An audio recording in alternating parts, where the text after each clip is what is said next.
Queridos, tudo bom? Vamos falar de direito real de habitação. Vamos pular logo para a resposta. Você que está procurando, você fala assim: direito real de habitação. Esse real é o quê?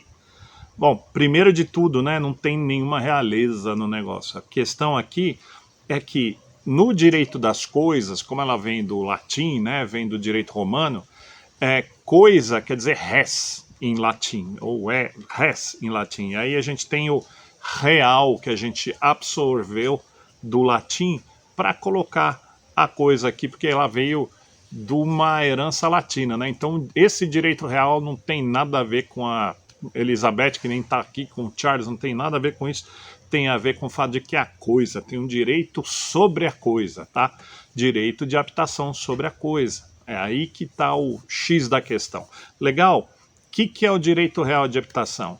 Ele é o que permite com que a viúva ou viúvo, ou agora também o companheiro ou a companheira, permaneçam no imóvel mesmo depois da morte da pessoa, né, que deixou essa herança, do proprietário do imóvel, que era o companheiro ou o esposo, ou companheira ou esposa. A gente sabe que o homem vai primeiro, então aí vem na cabeça primeiro o companheiro que morreu, né? Eita, sou eu.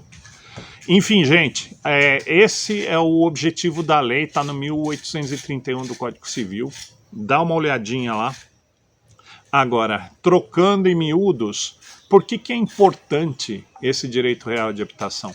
Porque o fato de que a pessoa reside no imóvel com o falecido ou com a falecida, né, antes, né, do falecimento deles, mas agora eles já se foram e eles continuam no imóvel, impede que os herdeiros queiram vender o imóvel, cobrar aluguel da viúva ou do viúvo, né? Vamos colocar assim. Então, esse é um direito muito importante que não pode ser esquecido, porque ele é uma das consequências do casamento, né? A gente está misturando o direito de família, o casamento, com a questão do direito das sucessões.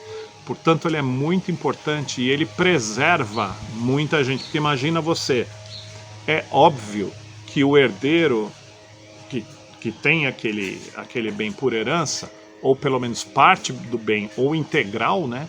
Ele vai querer vender esse imóvel para fazer dinheiro. Porque o papai e a mamãe não estão aí mais, por exemplo, ele vai querer vender. E ele não vai poder, porque a viúva, que muitas vezes não é a mãe dele, vai permanecer no imóvel.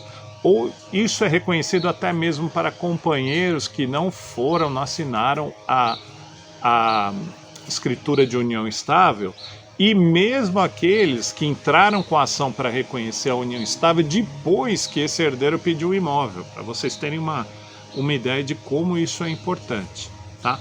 Tem uma série de desdobramentos aí, a questão do direito real de habitação, que vale a pena a gente conversar um pouquinho sobre isso, porque ela é relevante para você que está assistindo, se você é estudante de direito, ou mesmo para você que está passando por essa situação, tá?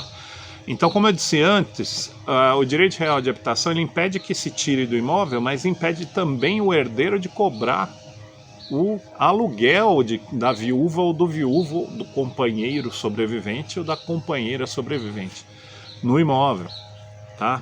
Então, quais as situações que a gente tem em relação a isso? Nós temos diferentes regimes de casamento que prevêem diferentes consequências em relação à herança da viúva meieira ou não. Eu tenho um outro vídeo aí que você vai ver em cima, não sei nem se eu estou apontando para o lugar certo, mas se eu não tiver, vocês me desculpem, vai surgir aí o cartão, que é a questão do artigo 1829 do Código Civil, que é complicadíssimo. Eu costumo dizer que é o pior artigo dos últimos 150 anos para interpretar isso aí. Então, se você quiser interpretar, dá uma olhada nesse outro vídeo aí, porque eu falo tudo a respeito desse artigo. Legal? Agora, tem um probleminha aí, né? Nós temos uma situação de que a viúva pode ser meieira do bem, ou seja, ela tem metade do bem, ou pode ser que ela não tenha nada em relação a esse bem, ela nem herdeira seja. Vamos imaginar, portanto, que esse imóvel aí não coube a ela. Ainda assim tem direito real de habitação? Tem, gente.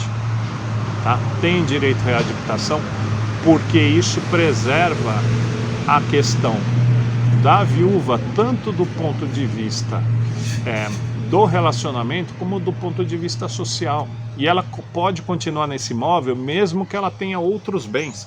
Essa é a decisão do Superior Tribunal de Justiça, tá bom? Tem muita situação em que isso é aplicável. Agora, muitas vezes a gente esquece dessa consequência. E na hora de fazer um plano de partilha, vamos dividir os bens? Vamos! Não se esqueçam que tem a viúva ou viúvo ou companheiro supérstite que vai permanecer no imóvel, tá? Porque senão você vai ter um problema em relação a todo o planejamento que você fez antes. Legal?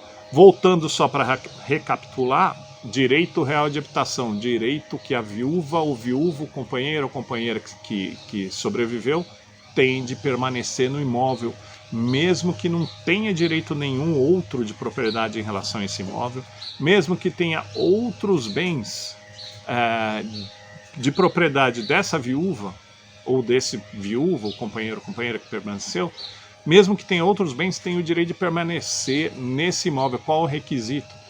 O requisito é que esse imóvel seja a residência do casal na época do falecimento, tá bom? Então tem uma razão humanitária aí também. Você imagina a senhorinha de 70 e poucos anos ter que sair desse imóvel porque o marido morreu, o companheiro morreu, depois de 40 anos ter que procurar outro.